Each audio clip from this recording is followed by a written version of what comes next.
everyone, this is Cindy from Stamped with Aloha. I have a really fun card to share with you today, so let's get started.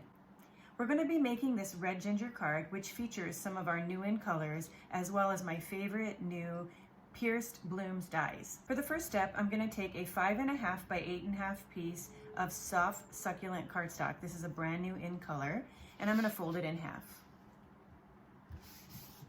I'm going to use a bone folder to make it nice and flat. The next step, I'm going to be stamping on a piece of the Fine Art Floral Designer Series paper. This piece has been cut at 2.5 by 5 inches. I'll be using the coordinating soft succulent ink, and I'm going to start with the stem from the In Bloom stamp set. I'm going to go ahead and just stamp a little stem on the bottom of this piece.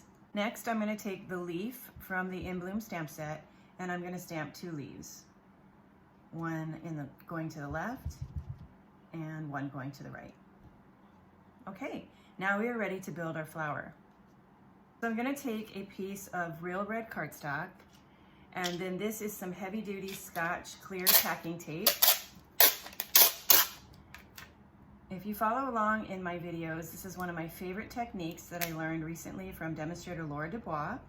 I call this Laura's tape technique, and all you do is take a piece of clear packing tape, you cover a piece of cardstock, and then we're going to die cut right over top of the tape. Next, I'm going to take the real red cardstock and place it on my mini Stampin' Cut and Emboss machine, and then I'm going to use 3 of the dies that are the leaf pattern, and I'm going to place them right on top of the taped cardstock. Then I'm going to run this through my machine. And the end result will be these glossy leaves. Now, you're going to go ahead and die cut it several more times. All right, so my die cutting is done, and you should create about 11 to 13 leaves because each flower may look a little different. It's all going to depend on how you lay it out. So let's go ahead and work on this one.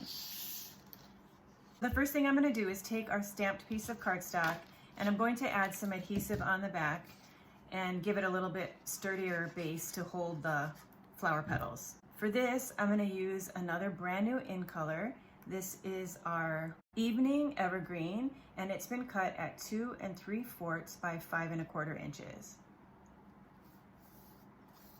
Okay, then I'm going to flip this over, add some adhesive to the back, and I'm going to mount this onto the front of the card.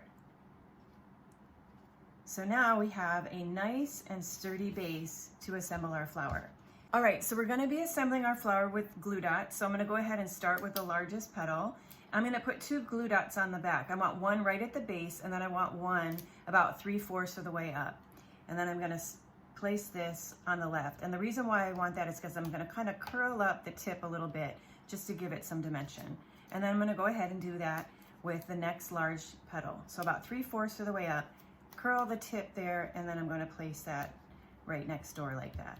Then I'll take the next largest one glue dot at the bottom, 3/4 of the way up, curl the tip a little bit, and then I'm going to just tuck it under there like so.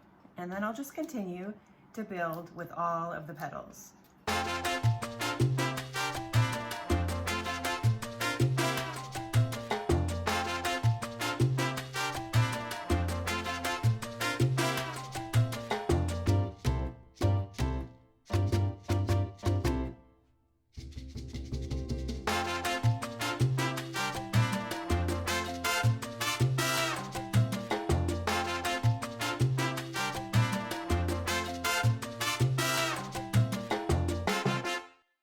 All right, it's really fun putting these flowers together because they always look a little different based on how you place your petals. Now, you see, we want to make this have a little bit more 3-dimension because we're going to cover up these joint areas here.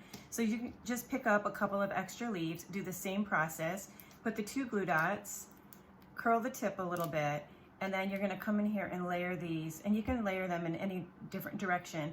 I'm going to do one this way, and then I'm going to pick up another leaf here, and I'm going to place this one this way. And then that way it will cover up those little pukas and it'll give our flowers some more dimension. So isn't that beautiful?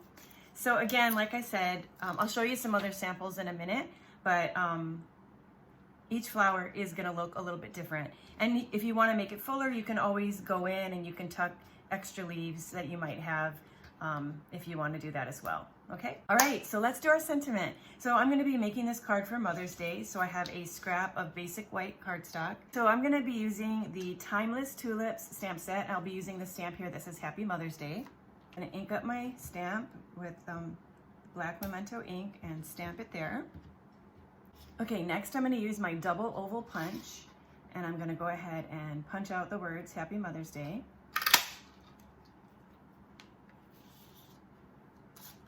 And then with a scrap of the Evening Evergreen, this is another new ink color, I'm going to stamp that part as well with the double oval punch. Then I'm going to be using some dimensionals because I want to give some height to this sentiment. So place 2 dimensionals behind the first oval. Then I'm going to layer it onto the scalloped oval. And then I'll place 2 more dimensionals on the back of the scalloped oval.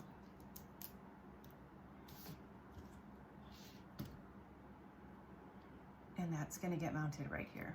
Okay, so our card is complete. So as you can see, I have another one here. Now, you can see that this one, the flower is just a little bit fuller, but it has a little bit slightly different shape to it. And then here's another one that I did where I stamped it on a white cardstock and I sponged the background. You can see this one's a little bit thinner and taller with a different sentiment on it. Now, what I love so much about the In Bloom stamp set that coordinates with these dies is that you can also create a ginger flower with the stamps. So in my next video, I'm not only going to show you how you can create a ginger flower with the stamps, but I'm going to also show you how I created a whole bunch of my favorite tropical flowers. So be sure to check out my next video and I'll show you how to do that. Well, thanks again for joining me today. I hope you enjoyed this project. Until we stamp again, aloha.